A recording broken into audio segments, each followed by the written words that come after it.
Vous organisez un voyage à Paris? Suivez nos 5 conseils simples pour économiser du temps et de l'argent.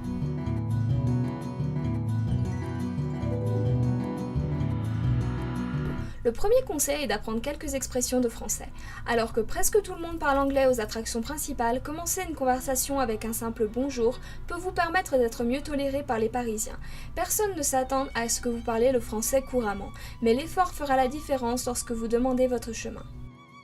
Un autre conseil relatif à la langue. Lorsque vous mangez dans l'un des restaurants dans les zones principales touristiques, ne soyez pas surpris si on vous donne un menu uniquement en anglais.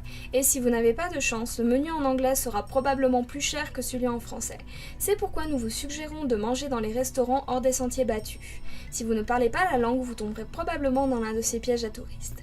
Nous vous recommandons de consulter notre vidéo spéciale pour manger à Paris.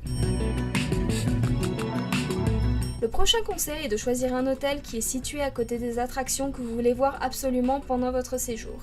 Un des avantages de Paris, c'est que beaucoup de ses principales attractions sont proches les unes des autres. Donc si vous voulez plutôt voir le Louvre, les Champs-Élysées et l'Arc de Triomphe, choisissez un hôtel à proximité de ces sites. Vous pourrez payer un peu plus cher pour l'hôtel, mais cela vous permettra d'économiser beaucoup d'argent en taxi. En particulier la nuit, lorsque le taxi est la seule option, car les métros ne roulent pas après 1h du matin. N'hésitez pas à regarder notre vidéo sur les attractions principales de Paris.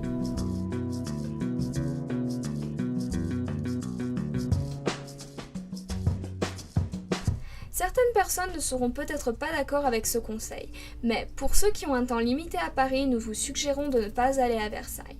Bien qu'il soit l'un des châteaux les plus somptueux de France, il est également à 30 minutes en train en dehors de la ville et prendra une journée entière à visiter.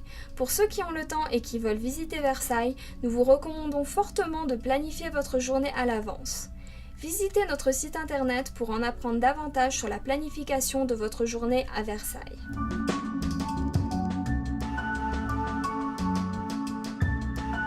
Un autre piège à touristes célèbre est aussi l'un des plus visités la nuit, Pigalle, qui est une attraction majeure pour la plupart des gens de passage à Paris, mais c'est également un quartier où de nombreux visiteurs se font avoir. Sachez pourquoi on vous fait payer et n'entrez pas dans un cabaret ou d'autres spectacles burlesques dans le quartier. Beaucoup de gens ont perdu des centaines d'euros en quelques minutes en raison de filles agressives et de barmen qui vous vendent des choses dont vous ignorez le prix. Pourquoi ne pas consulter notre site internet pour plus de conseils sur les nuits à Paris ?